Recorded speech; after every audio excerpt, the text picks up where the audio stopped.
तो और कुत्ते के साथ जो हमारी एक वो है घनिष्ठता, हमारी सोशल जो साइंसेस में भी पढ़ा है, पहला बहुत पहला ज्यादा इंसान है। का पहला दोस्त। एग्जैक्टली एक और कंटेम्प्रेरी एग्जाम्पल बताती हूँ।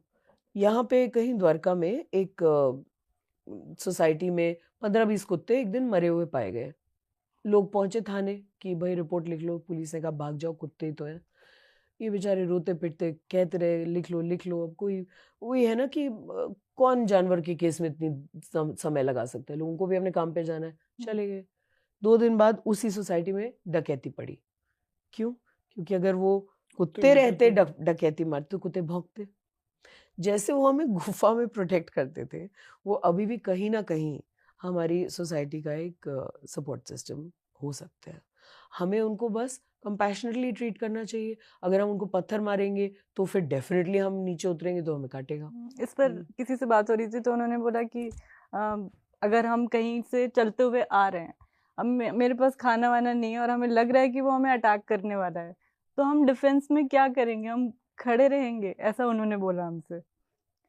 तो अब इसका क्या जवाब वो दिया जाए? नेचुरल रिफ्लेक्स था कि हम तो मतलब करेंगे ना, अगर हमारे पास कोई आएगा तो उसको हटा एग्जाम्पल ये पैंडेमिक में सेकंड या थर्ड डे था मेरे पास, मैं रिपोर्टर था, मैं बाहर निकल सकता था, निकल गया, नॉर्मल वॉक कर रहा था। अब आई अजूम कूड़ा वूड़ा गिरना बंद हो गया था और उनको भूख भूख लगी होगी, मैं इस चीज़ को असेस नहीं कर पाया।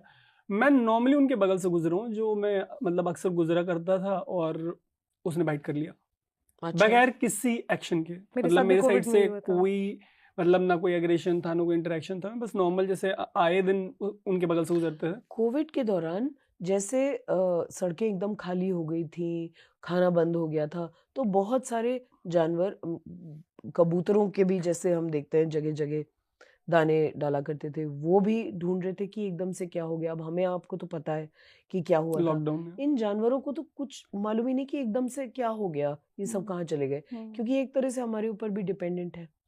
तब माननीय प्रधानमंत्री जी ने एक आह्वान दिया था, एक कॉल दिया था पूरे कंट्री के लिए कि हम अपने आसपास रह रहे जानवरों को भी खाना दें।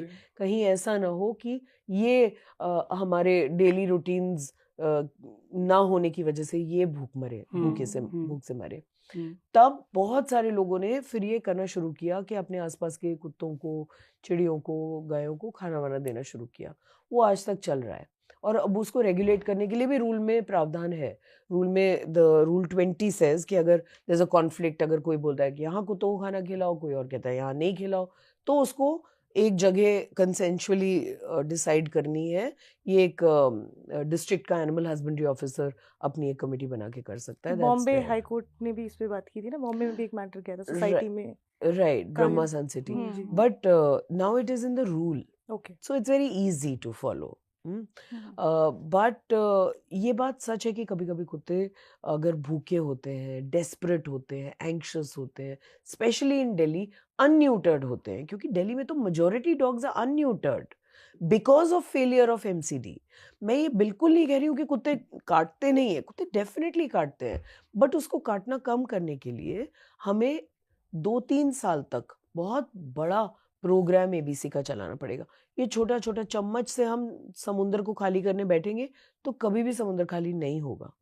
बड़ा प्रोग्राम चलाना पड़ता है जिससे कि, और सचमुच का प्रोग्राम, ये नहीं कि कागज पे चला दिया और फाइलों में कुत्तों की नसबंदियां हो रही हैं। बट कुछ ऐसा हुआ है जिसकी वजह से, मतलब अभी जैसे केरला हाई कोर्ट है, दिल्ली हाई कोर्ट है, सुप्रीम कोर्ट है, एजुम बॉम्बे हाई कोर्ट भी है, मल्टीपल ऐसे डिसीजंस हैं, ऐसे कॉन्वर्सेशन है। जैसे अभी नोएडा के रेजिडेंट्स को बोला था कि अगर इतना ही प्यार है तो तुम उनको अपने घर में ले जाओ, घर में खिलाओ। ये बातें ना ऑल ऑफ द सडन, जैसे पी चिदम्बरम का जो ओपिनियन है, कार्ति चिदम्बरम का जो ओपिनियन है, बड़े सारे ऐसे और लीडर्स हैं, एक ही पार्टी में कॉन्ट्रडिक्शन, कुछ तो ऐसा हो रहा होगा कि केरला में ये बात नहीं है। इनफैक्ट पर ईयर 3 लाख का डेटा है वहाँ पे डॉग बाइट्स का, और केरला या जूम कम से कम दिल्ली से तो better data is always questionable because data is not collected correctly. But Kerala में ये बात नहीं है। मैंने 2013 से केरला में काम करने शुरू किया था और 2013 में काफ़ी वहाँ की स्टेट गवर्नमेंट के साथ और कॉरपोरेशंस के साथ समझाने की कोशिश करी थी कि क्यों एनिमल बर्थ कंट्रोल प्रोग्राम होना चाहिए। कुछ नहीं था उनके पास, nothing, zero animal birth control. और केरला में एक टिपिकल बात है, आप वहाँ के किसी भी कुत्ते को हाथ नहीं लगा सकते। जैसे हम यहाँ कनॉट प्लेस में जाते हैं तो मोटे मोटे बड़े बड़े कुत्ते बैठे रहते हैं, सोते रहते हैं, हर शोरूम ने खाने का डब्बा रखा हुआ है आगे और वो वहीं पे खाते हैं और सोते पड़े रहते हैं। इनफैक्ट लोगों को कभी कभी उनके ऊपर से कूद के जाना पड़ता है, लेकिन उनकी आंख नहीं खुलती है ना। मोटे मोटे से खान मार्केट में भी पड़े रहते हैं, कोई उनको डराता नहीं है, कोई उनको मारता नहीं है, ना ही उनको इंसानों से डर लगता है, नहीं लगता, क्योंकि उनको कभी मार पिटाई के बारे में मालूम ही नहीं है, उनको किसी ने मारा ही नहीं है। लेकिन ऑन द कॉन्ट्ररी केरला में इन्होंने बार बार ऐसे मुहिम की है कि पकड़ पकड़ के कुत्तों को मारो, मोर्चे निकाले हैं। If you just Google for it Kerala dog killing, तो पता चलेगा कि कुत्तों की लाशों के साथ सड़कों पे परेड करी है इनके नेताओं ने। मतलब बहुत ही गंद की हरकत। तो क्या हुआ है कि जब ये मारने के लिए जाते हैं तो सबसे पहले कौन सा कुत्ता पकड़ में आता है? जो फ्रेंडली हो। अनफ्रेंडली वाला तो पकड़ में नहीं आएगा ना। तो फ्रेंडली कुत्तों को पकड़ पकड़ के इन्होंने मार दिया, या जो कुत्ते भोंदू टाइप के हुए जो उनके ट्रैप में फंस गए, तो वो कुत्ता तो पकड़ के इन्होंने मार दिया।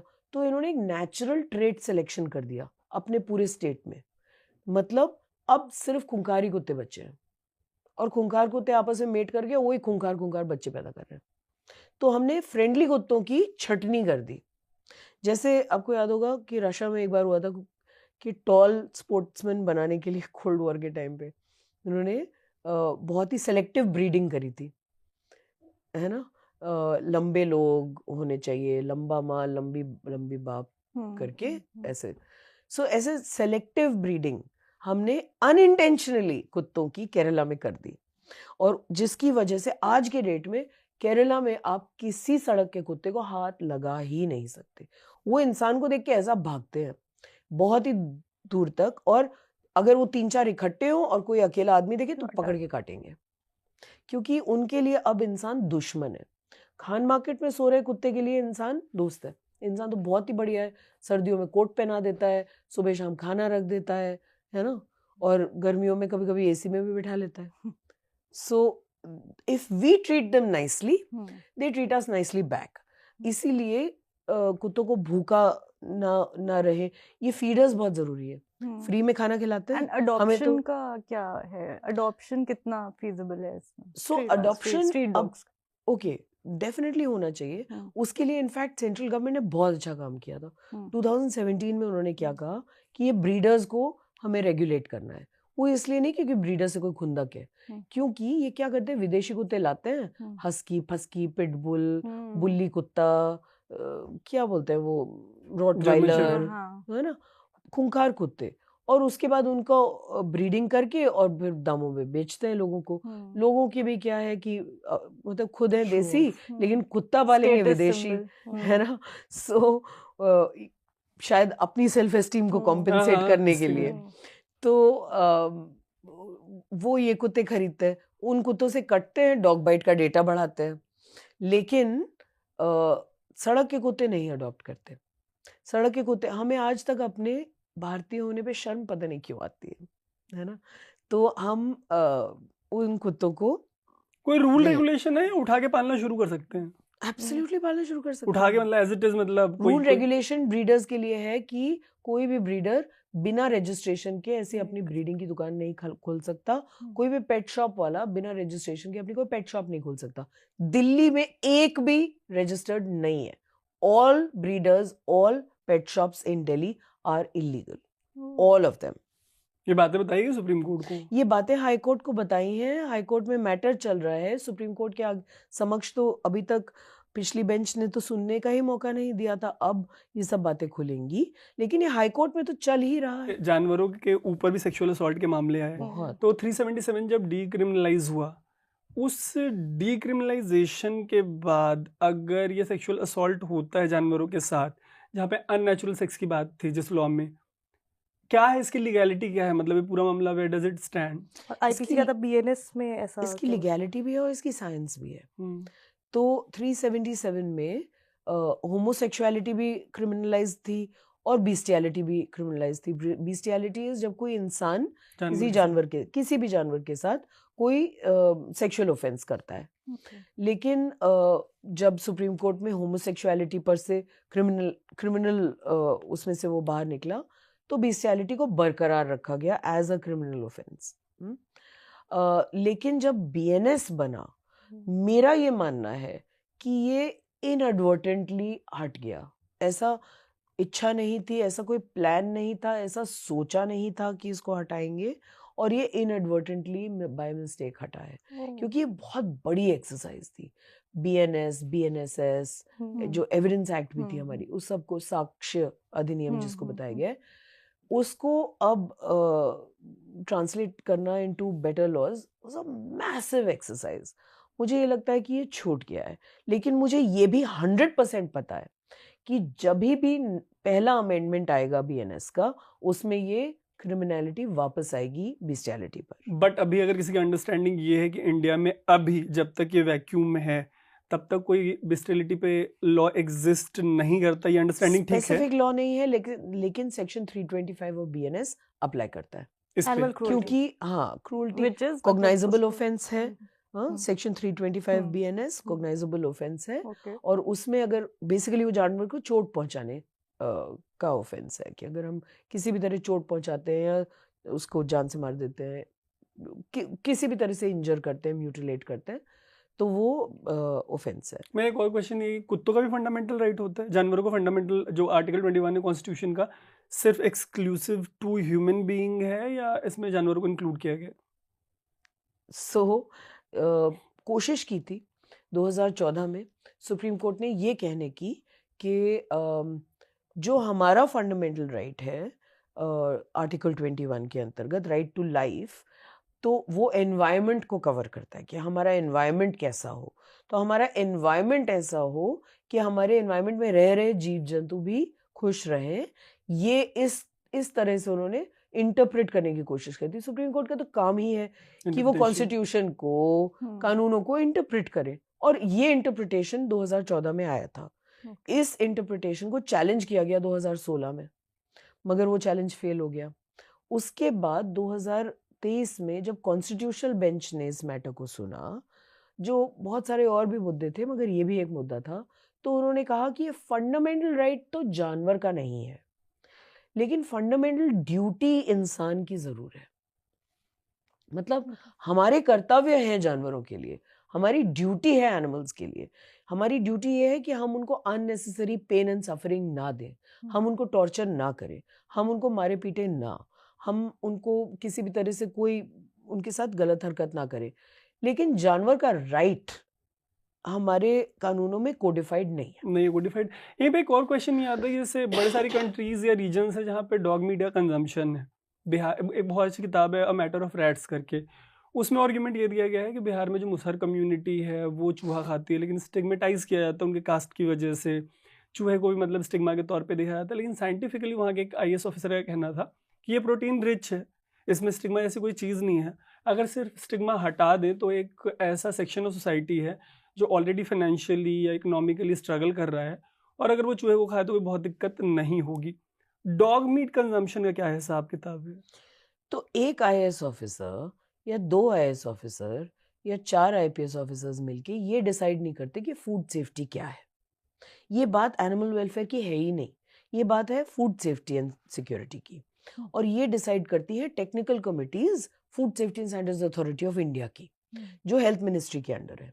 वो डिसाइड करती है कि कौन सा मीट कंजम्पशन के लिए ठीक है, कौन सा मीट नहीं ठीक है, कौन से जानवर को खाया जाना चाहिए, कौन से जानवर को नहीं खा सकते। उन्होंने स्पीसीज बताई हुई हैं जो पूरे कंट्री के लिए एप्लीकेबल हैं, वही स्पीसी के जानवरों को खाया जा सकता है।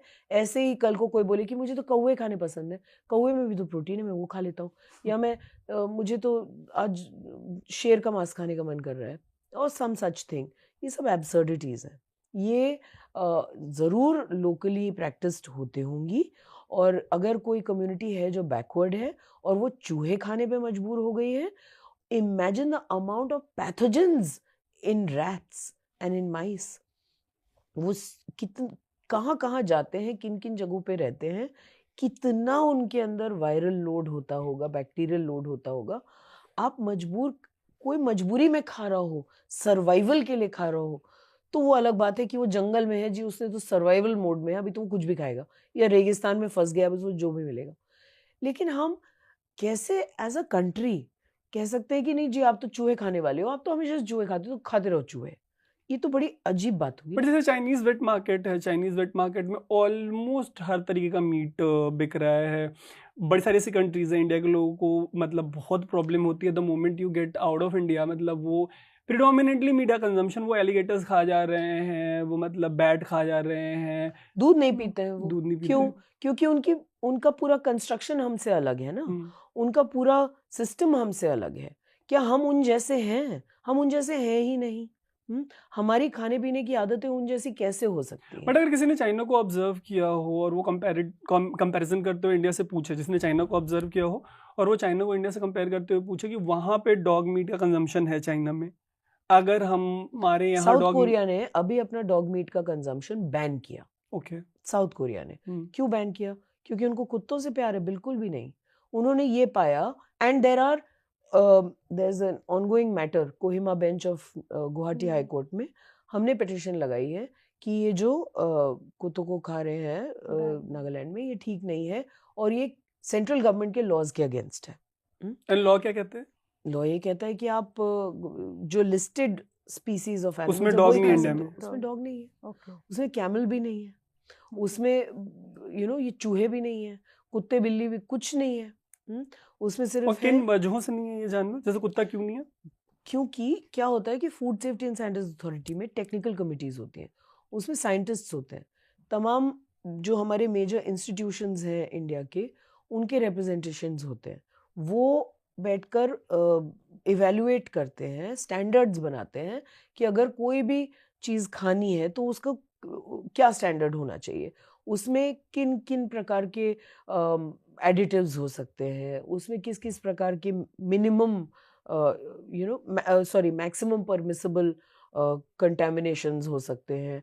कोई भी चीज़ 100% अनकंटेमिनेटेड तो नहीं होती, लेकिन लिमिट्स प्रिस्क्राइब्ड होती हैं, शेल्फ लाइव्स प्रिस्क्राइब्ड होती हैं, बहुत कुछ होता है। तो वो स्टैंडर्ड जो बनते हैं उसके बेसिस पे हर प्रकार के खाने के आइटम के लिए उनके पास टेक्निकल कमिटीज़ हैं और वही प्रिस्क्राइब करते हैं कि ये स्पीसीज खा सकते हैं, ये स्पीसीज नहीं खा सकते, कुत्ता नहीं खा सकते। इस पर इतनी पीयर रिव्यूड रिसर्चेस हैं, इट्स लाइक भरा हुआ। रेबीज का प्राइमरी कारण कुत्ते का मांस खाना। अगर हमें इतना ही प्रॉब्लम है कुत्ते के अपने सड़क पे घूमने देने की, तो खाने के बारे में तो सोचना भी नहीं चाहिए।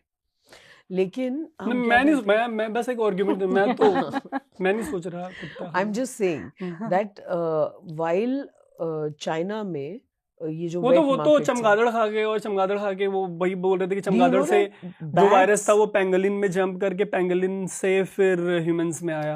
एक थ्योरी है। Are also massive carriers of rabies. Bats से तो रेबीज बहुत ही तेज होती है।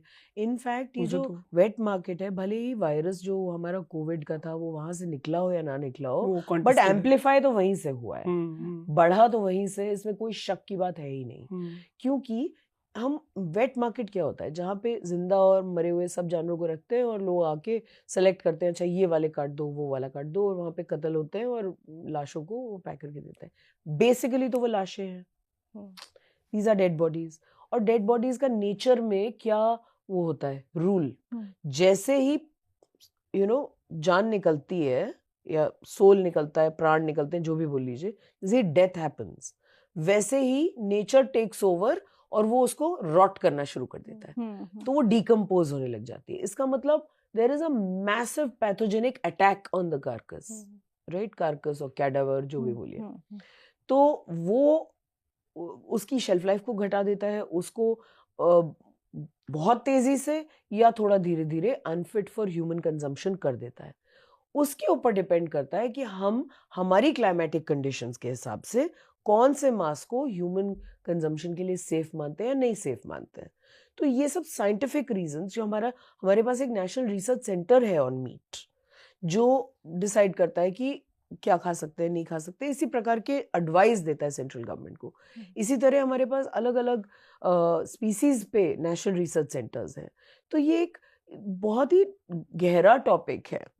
हमारे पास गुवाहाटी में तो एक national research centre on pigs है, बहुत बड़ा, जहाँ पे सिर्फ पिग्स के बारे में बातें होती हैं कि उनका क्या बिहेवियर है, उनको कैसे पाला जाना चाहिए, उनका स्लॉटर कैसे होना चाहिए, उनकी कौन सी ब्रीड्स होती है, उनकी ब्रीडिंग कैसे होनी चाहिए, वगैरह वगैरह। इसी तरह एक नेशनल रिसर्च सेंटर ऑन मिथुन है दीमापुर में, विच इज इन नागालैंड, कि कैसे होते हैं, whatever. So I am just saying these are very wide scientific topics. ये मिथ है या ऐसे ही मतलब कह देना कि ओ जी वो तो चूहा खा लेते हैं, या वहां पे तो वो लोग कुत्ते खाते हैं। मैं खुद गई हूँ अमिताभ कोहिमा। कुमार ने वो अच्छी किताब, मतलब वो ओवरऑल मतलब अग्रीमेंट डिसएग्रीमेंट अपनी जगह पे, लेकिन अमिताभ कुमार ने वो किताब लिखी है मैटर ऑफ रैट्स, उसी में वो आर्गुमेंट निकल के आया है Sure. कि मतलब इट्स हेल्दी टू कंज्यूम चूहा as per some study. After this order वो एक जोक चल रहा है कि the non veg momo sellers are sad. ये नॉर्थ ईस्टर्न पे एक रेसिस्ट जोक है कि मतलब वो कुत्ता डाल के मोमोज में खिलाते हैं। ये बिल्कुल भी मजाक की बात नहीं है। मुझे लगता है ये बिल्कुल सच है। मुझे लगता नहीं, मुझे पता है। दिल्ली In में fact, दिल्ली में मोमोज में कुत्ता खिला रहे हैं। Yes, like absolutely. दिल्ली का फूड सेफ्टी डिपार्टमेंट शायद दुनिया का सबसे रद्दी डिपार्टमेंट है। शायद ये एमसीडी से भी बुरा अगर किसी को बोले तो वो food safety department of Delhi है। मछली छूट के मोमोज भी छूटने वाले। We thought that this is a racist joke. Are you serious? Absolutely. In fact अभी हमें खुद वहाँ के ऑफिसर्स ने बताया कि मटन के नाम पे पिग मीट को घुसा रहे हैं ये। और कुत्ते का मांस तो is very very common because In momos. तो of is there any course, study or क्योंकि ये कोई ऐसे किसी आप प्रॉपर रेस्टोरेंट में तो जा नहीं रहे हो। अगर आप यहीं वहीं कहीं मोमो का शॉप में जा रहे हो, उसने कौन सा चिकन खरीदना है? उसने कहीं साइड में आजादपुर मंडी के किसी Fear unlock. साइड वाले बंदे से कहना है कि मेरे को 4 किलो मीट चाहिए, उसने पीछे से 2 कुत्ते पकड़ के काट दिए। So that's so Seriously? common. It is so Seriously? common. Pig meat, dog meat, everything is passing off for all kinds of meat. You never know what you're eating because Delhi's food safety department never checks anything. Never checks anything. कभी ऐसा पकड़ा नहीं गया है कुछ ना वो पकड़ते हैं। हाँ। और बेसिकली बहुत ही 2-4 एग्जाम्पल बताती हूँ। दिल्ली में एक गाजीपुर मुर्गा मंडी नाम की जगह है। वहाँ 2 से 5 लाख मुर्गियाँ हर दिन कटती है, हर दिन। वो एक स्लॉटर हाउस लाइसेंस्ड है ही नहीं। हम 6 साल से हाई कोर्ट में हैं, हाथ जोड़ जोड़ के कह दिया है कि भाई ये आप हर मुर्गी काटने वाले पे 2 लाख रुपए पर डे का जुर्माना लगा सकते हो, आप प्लीज इनको बंद कराएं। हाई कोर्ट ने कह दिया कि एक भी मुर्गी यहाँ नहीं कटेगी गाजीपुर मुर्गा मंडी में, क्योंकि ये लाइसेंस स्लॉटर हाउस नहीं है। एनजीटी ने कह दिया है कि यहाँ पे मुर्गी नहीं कट सकती, ये लाइसेंस स्लॉटर हाउस नहीं है। लेकिन फूड सेफ्टी वाले कहते हैं स्लॉटर तो यहाँ हो ही नहीं रहा है। इनफैक्ट गवर्नमेंट पलट के आगे कहती है स्लॉटर नहीं कर रहे, बस रिमूवल ऑफ नेक कर रहे हैं। ठीक है, और क्या होता है स्लॉटर? हाँ, रिमूवल ऑफ नेक कर रहे हैं, वो स्लॉटर नहीं कर रहे हैं। मगर मुर्गी पहले खुदकुशी कर लेती है सांस रोक के, फिर ये रिमूवल ऑफ। फूड सेफ्टी जैसा कि मैंने कहा बहुत ही इम्पोर्टेंट टॉपिक है। और फूड सेफ्टी अभी हम क्या कर रहे हैं, एक तो हम सड़ती हुई लाशों को वहाँ से बेच रहे हैं, उस जगह से जहाँ पे लाइसेंस नहीं है, गाजीपुर मुर्गा मंडी ऑफ कोर्स। और वो हमारे शहर की सबसे बड़ी लैंडफिल के बगल में है। लैंडफिल के पास क्या होता है, बायो एरोसॉल्स होते हैं, छोटे छोटे पार्टिकल्स हवा में जो पैथोजेंस जिनके अंदर होते हैं। वहाँ पे गैसेस होती हैं जो बहुत जल्दी अब्जॉर्ब हो जाती हैं कार्कस के अंदर। वहाँ पे मुर्गियों को मारने के लिए ऐसे कोई हलाल वाला टाइप का नहीं करते हैं। अच्छा, बहुत सिंपल तरीका है, मुर्गी को पिंजरे में से निकालते हैं, पंख पकड़ते हैं, दीवार से भट्ट से मारते हैं जिससे कि वो अधमरी हो जाए, और एक पाइल में फेंक देते हैं। फिर अगली मुर्गी निकाली, दीवार में झटका मारा और एक पाइल में फेंक दी। वो अधमरी मुर्गियों की जब एक छोटा सा पहाड़ बन जाता है तो पैर में पॉलिथीन पहन के, चप्पल के ऊपर पॉलिथीन पहन के, फिर उन अधमरी मुर्गियों को पैरों से कुचलते हैं। ये एक साइकोपैथी है, मेंटल चीज है। आप और मैं ऐसा करने का सोच भी नहीं सकते, right? But these people are doing it, children over there are working and doing it. So basically वहां पे, and if you look at the dogs in Ghazipur, क्योंकि वो पूरे दिन खून पी रहे, खून तो नालियों में बह रहा है, तो अभी चेकिंग वगैरह इस तरह से कुछ भी नहीं होती? नथिंग। हाई कोर्ट ने कहा वहाँ के एडीएम से कि आप चेक करके बताइए कि वहाँ कत्ल तो नहीं हो रहे हैं, क्योंकि हमने बैन लगाया है, वहां पे स्लॉटर नहीं हो सकता है। एडीएम ने आके कहा वहां तो कोई स्लॉटर नहीं हो रहा है। अच्छा, तो स्लॉटर नहीं हो रहा है तो दिल्ली भर में मुर्गे कहाँ से आ रहे हैं? खुदकुशी करके आ रहे हैं क्या? That's the only place, there is no other slaughter house for poultry birds in Delhi. That's the only place. और साफ साफ झूठ बोल दिया तो सोचे कितने पैसे खाए होंगे इस व्यक्ति बट ने। वो भी तो एनिमल क्रूएल्टी के अंदर ही आएगा अगर इस तरह से हुआ। नहीं, मैं इसको क्रूल्टी मानती नहीं, मैं इसको बहुत बड़ा पब्लिक हेल्थ रिस्क मानती हूँ। सबसे पहले Okay. क्रूल्टी तो है, वो तो छोड़िए, वो तो कोई है ही नहीं, बात है ही क्रूल्टी। पब्लिक हेल्थ रिस्क है। उसके आसपास रहने वाले लोगों की तो सांस लेना मुश्किल है। उनको ग्राउंड वाटर में जितना ब्लड, और वहां पे लाल रंग का पानी आता है ग्राउंड वाटर में से, सड़ते हुआ खून, इमेजिन। एंड खून is very fertile breeding ground for pathogens. उसमें कीड़े कीटाणु बहुत तेजी से फैलते हैं। हमारी मछली छूट जाएगी, मोमोज छूटेगा, चिकन छूटेंगे। मेरे को लगता है मैक्सिमम मेरे जो भी मीट छूटे। मीट का जो कंजम्पशन है वो तो गया, कुत्तों से मेरा भी पीछा। गया। कुत्तों से पीछा कैसे छूटेगा? सिर्फ तब तक नहीं छूटेगा जब तक हम एमसीडी को या कोई भी कॉरपोरेशन जहाँ पे हम रहते हो उसके मेयर को, उसके म्यूनिसिपल कमिश्नर को या म्यूनिसिपैलिटी का ईओ को हम जिम्मेदार नहीं ठहराते। हम उनसे जवाब नहीं मांगते कि आपने एबीसी सेंटर बनाया कि नहीं। अगर आपको नहीं आता बनाना तो जाइए लखनऊ से सीखिए, जाइए देहरादून से सीखिए, जाइए उन और शहरों से सीखिए जहाँ बनता है, जहाँ ढंग से जिनको आता है। लेकिन आप हमारे शहर में एबीसी सेंटर्स ढंग से बनाएंगे। दिल्ली में 20 हैं, 25 साल से वो काम नहीं कर पाए जो लखनऊ में एक सेंटर ने 4 साल में कर दिया। इतना घोटाला कैसे हम बर्दाश्त कर सकते हैं? और गुस्सा निकाल रहे कुत्तों के ऊपर। तो ये तो वही बात होगी ना कि गलती है किसी और की, निकले किसी और पे। जस्टिस पार्डीवाला ने इस वाले जजमेंट के टाइम पे किसी हॉलीवुड के मूवी का रेफरेंस दिया है। राइट। क्या है वो रेफरेंस?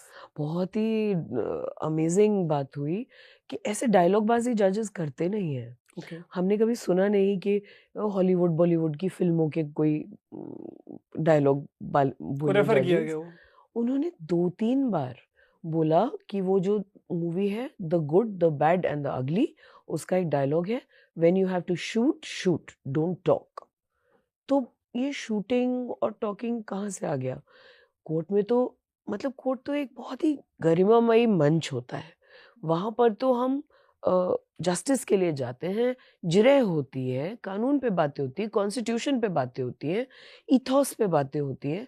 ये शूटिंग वूटिंग की बात कहाँ से आ गई? But all of the sudden एक तो ये सुओ मोटो, एक केस पे एक सुओ मोटो, फिर इस तरीके का द गुड बैड अगली का रेफरेंस जहाँ पे when you have to shoot shoot don't talk.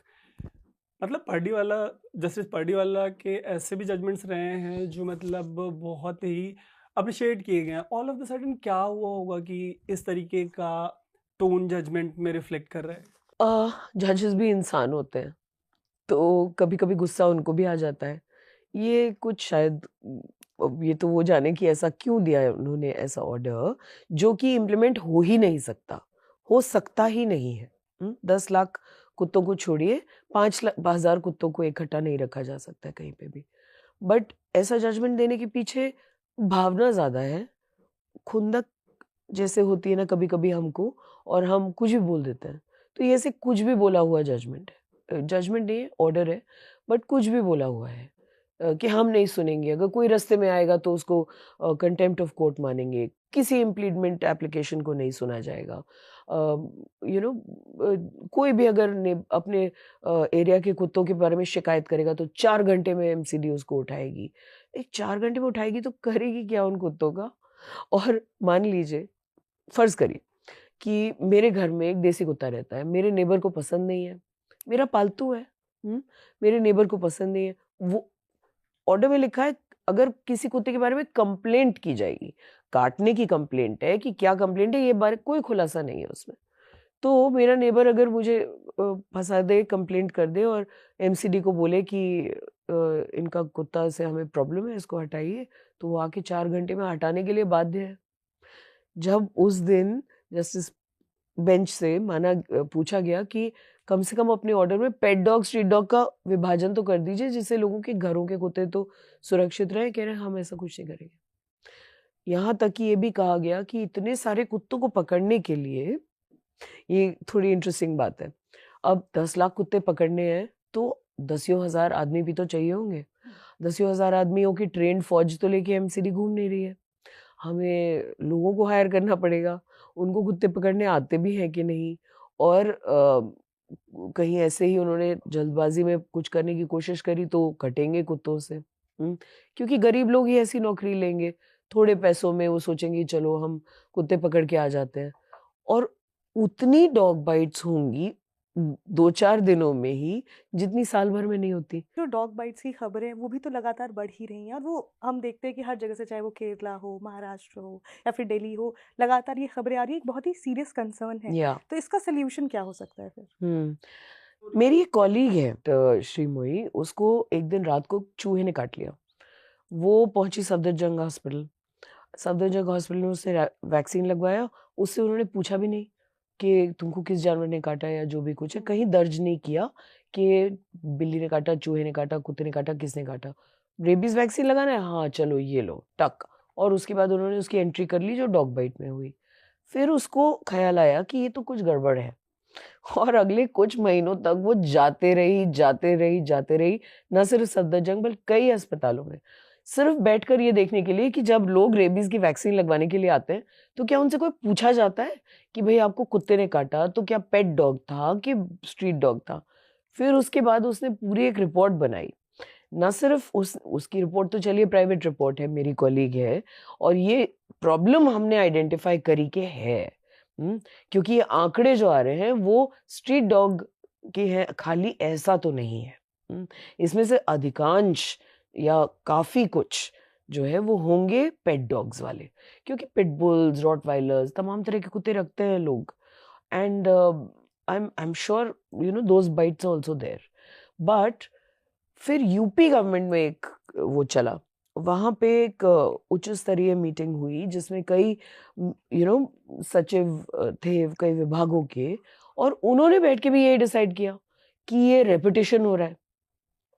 After that जो DGHS हैं, हमारे डायरेक्टर जनरल हेल्थ सर्विस, उन्होंने फाइनली ये डायरेक्शंस दिए सारे स्टेट्स को, इनफैक्ट पूरे प्रोफॉर्मा के साथ, कि ये फॉर्मेट है, अब आपको हर रेबीज वैक्सीन के लिए इसमें इसको एंटर करना तो ये पड़ेगा इसी साल तो जो कोर्ट में फिर जब चल रहा होगा इस पे आर्गुमेंट, ये तो आंकड़े पुराने वाले हैं। तो ये पॉइंट पर बात हुई होगी हम श्योर। तो इस पर बेंच का क्या, किस तरह से रिएक्शन था? तो हुआ ये कि जब जस्टिस पारदीवाला की बेंच ये मैटर सुन रही थी, तब हमने अपनी इम्प्लीडमेंट में ये सब कुछ लगाया था।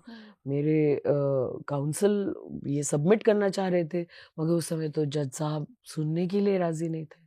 अगर रेबीज डेथ हो रही है और अगर सुप्रीम कोर्ट का ये ऑर्डर है कि इनिशियली 5,000 कुत्तों को राउंड अप करके, अगर जो सबसे डेंजरस हों, सबसे ट्रबल सम सिचुएशन में, उनको राउंड अप करके अगर ऐसे शेल्टर्स में डाला जाए, तो फिर इतना ज़्यादा आउटरीच क्यों है? कोई इसके पीछे कोई रीज़न है? और इसमें मैं एक चीज ऐड करना चाहूंगी, 5,000 ही क्यों? मतलब इसका फिगर कहाँ से आया? ऐसा है कि कुत्तों को सड़कों से हटाने की कहानी नई नहीं है, ओके, बहुत पुरानी है। जब अंग्रेज हमारे देश में राज करते थे तो जगह जगह लगा देते थे dogs and Indians not allowed. मेरे खुद के स्टेट में, उत्तराखंड में, माल रोड पे dogs and Indians not allowed. कुत्तों को जहर देना बिल्कुल आम बात थी। रात को जो है वो लाशें उठाने के काम हुआ करते थे, पकड़ पकड़ के उनको मारा करते थे। सोचते थे कि ये गंदा मंदा देश है, सब इंडियंस गंदे, कुत्ते गंदे, सब एक जैसे। सो हमें उस तरह से नीच की तरह देखा जाता था। लेकिन अंग्रेज चले गए हैं, मगर अब हम अंग्रेज बन गए हैं। अब हमें कुत्ते बर्दाश्त नहीं है, हम कहते हैं कि इनको ये करो। लेकिन अगर हम वही हरकतें करेंगे जो अंग्रेजों ने करी तो हमें इनसे निजात नहीं मिल पाएगी, क्योंकि 90 के दशक तक कुत्तों को मारना बिल्कुल अलाउड था। इनफैक्ट भर भर के कुत्तों को मारा जाता था। 5,000 छोड़िए, 10-10, 15-15, 20-20 हजार कुत्तों को मारा जाता था। लेकिन क्या उनको मारने से उनकी संख्या कम हुई? नहीं, क्योंकि ये साइंटिफिकली फ्लॉड है, साइंटिफिकली गलत है कि हम अगर कुत्तों को मारेंगे एक जगह से तो उनकी संख्या कम हो जाएगी। ये ऐसी चीज नहीं है, कोई फर्नीचर नहीं है कि पड़ा हुआ है तो हमने अगर हटा दिया तो हट गया। नहीं, ये जीते जागते इकोसिस्टम के कंपोनेंट्स हैं। तो अगर हम इनको हटा देंगे तो नए कुत्ते उस जगह पे आ जाएंगे। करोड़ों कुत्ते हैं देश में, है ना, और नए कुत्ते आएंगे तो वो टेरिटरी के लिए लड़ेंगे, क्योंकि वो तो टेरिटोरियल होते हैं कुत्ते। तो उस टेरिटरी के लिए लड़ने के चक्कर में और डॉग बाइट्स बढ़ेंगी। सो हर कुत्ते की करीब 200-400-500 मीटर की एक टेरिटरी होती है, मतलब डिपेंडिंग वो उसका कितना इलाका तगड़ा है। होता है, वो हाँ 500 मीटर उसका हाँ, इलाका होता है। वो उसका पहचान का इलाका होता है। हम्म। उस पहचान के इलाके में जितने वहां कुत्ते रहते हैं उनको तो रहने देता है, वो नए कुत्तों को नहीं आने देना चाहता। तो WHO की जो रिपोर्ट है, जो सन 2000 की रिपोर्ट है उनकी, तो उसमें यही बताया गया है कि कुत्ते चूंकि टेरिटोरियल होते हैं, उसी एरिया में रहना पसंद करते हैं आजीवन। तो बड़ा इलाका, लेकिन वहां से बाहर जाने में उनको घबराहट होती है और नए कुत्तों को आने देने में भी घबराहट होती है, तो वो उस टेरिटरी के होते हैं। तो अगर हम उनकी नसबंदी कर दें और उनको वहीं पर रखें तो वो नए कुत्तों को नहीं आने देंगे और यहाँ प्रजनन नहीं करेंगे, तो यहाँ की पॉपुलेशन कंट्रोल हो जाएगी। eventually। और ये वैक्सीनेटेड भी होंगे तो बीमारी भी नहीं फैलाएंगे, हर्ड इम्यूनिटी सी बढ़ जाएगी तो बीमारी भी नहीं फैलेगी, which is rabies basically. But हमने क्या किया कि डिस्प्लेसमेंट हम बहुत ज़्यादा कर देते हैं, यहाँ से उठाते हैं वहाँ पटक देते हैं। कभी कोई RWA बोलता है कि हमारे यहाँ से ले जाओ कहीं और फेंक दो, जंगल में फेंक दो। ये यहाँ तक कि हमारे बहुत सम्मानित सॉलिसिटर जनरल ने भी जस्टिस ये मंडे के जो मैटर में यही बोला कि हम दिल्ली के कुत्तों को ले जाके रिज में छोड़ देते हैं। इससे ज़्यादा बेतुकी बात तो कोई हो ही नहीं सकती। रिज में भी वहाँ के वन्यजीवों का आवास है, वहाँ के इकोसिस्टम अलग है, वहाँ के कानून अलग है। It's covered under the forest act. वहाँ पे हम कुत्तों को कैसे छोड़ सकते हैं 10 लाख? ये तो इतनी बेतुकी बात है कि जो सोचा भी नहीं जा सकता। ये 5000 वाले नंबर से किसी को क्या प्रॉब्लम हो सकती है? अगर मतलब 5000 ऐसे आइडेंटिफाइड हों जिनसे सबसे ज़्यादा दिक्कत है सोसाइटी को, तो इन 5000 को अगर कोर्ट चाहती है कि एक सेपरेट लोकेशन पे रखा जाए तो किसी को क्या प्रॉब्लम हो सकती है? गेस करिए कि दिल्ली में सबसे बड़ा शेल्टर की कुत्तों की कैपेसिटी क्या होगी? सबसे बड़े गेस करो 2-2,500। करेक्ट। 2,500 से 3,000 कुत्ते रहते हैं दिल्ली के सबसे बड़े शेल्टर में, जो राजा गार्डन में है, 4 एकड़ की भूमि पर। 4 एकड़ की भूमि पे 2,500 से 3,000 कुत्ते, और वो ओवर क्राउडेड है। अब अगर हमें 5,000 कुत्तों को सिर्फ किसी एक व्यक्ति को खुश करने के लिए करना है, कोई तुगलकी फरमान है कि 5,000 कुत्तों को भरना है कहीं पर, तो अलग बात है, भर सकते हैं एक बहुत ही दूर दराज का इलाका निकाल के, लेकिन वो भूमि कहाँ होगी ये भगवान जाने, और उसके आसपास रहायशी इलाका तो हो नहीं सकता, क्योंकि जहाँ 5,000 कुत्ते होंगे उसके 1 किलोमीटर के रेडियस में कोई रह नहीं पाएगा। बट अगर एक शेल्टर अलॉट कर दिया जाए, पहले से बना दिया जाए, और फिर ये कदम शुरू हो, तो उसके लिए जहाँ पे फैसिलिटीज भी अच्छी हैं। ठीक है, मतलब वो एक बेटर ऑप्शन होगा, आपको लगता है? चलिए हम थोड़ा सा इससे पहले जाते हैं। 5,000 कुत्तों को पकड़ना कोई दिक्कत की बात नहीं, 5,000 या 10,000 पकड़ते हैं, मगर जो हम हटाने की कोशिश कर रहे हैं वो हम are we trying to solve a problem. हम क्यों हटाना चाह रहे हैं? हम कोई प्रॉब्लम सॉल्व करना चाह रहे हैं। हम शायद कहाँ किस जगह से हटाना चाह रहे हैं? आप कनॉट प्लेस से तर्ज करते हैं, कनॉट प्लेस से हटाना चाह रहे हैं जी। लुटियंस दिल्ली में कुत्ते नहीं होने चाहिए, 5,000 कुत्ते हम लुटियंस दिल्ली में से हटाना चाह रहे हैं। ओके, हटा दिए 5,000, तो क्या अब लुटियंस दिल्ली में कभी कुत्ते नहीं आएंगे? भतेरे कुत्ते बाहर से आ जाएंगे, 3 महीने में वही हालत दोबारा हो जाएगी। तो ऐसा होता है कि मनुष्य बहुत अलग होते हैं, humans are very different. Animals में जो ब्रीडिंग कैपेसिटी होती है वो प्रोपोर्शनेट होती है to the amount of resources available in the environment. तो अगर कूड़ा मौजूद है तो बड़े लिटर्स होंगे, उनका डेथ रेट कम होगा वगैरह वगैरह, और बढ़ते जाएंगे नंबर्स में, ज्यादा तेजी से बढ़ेंगे। और अगर नहीं है तो फिर वो कम बच्चे पैदा करेंगे, हीट पर ही नहीं आएंगे, इस प्रकार से होता है। So basically this issue is not about being pro dog और एंटी डॉग। हम लोग को एक मिड ग्राउंड पे आना है, एक ऐसा कंक्लूजन निकालना है, जिससे एक ऐसा सोल्यूशन निकालना है जो एक बैलेंस्ड राइट वो अप्रोच दे हमें। या सो आप भी अपना कमेंट सेक्शन में अपनी राय बताएं and let us know what you think.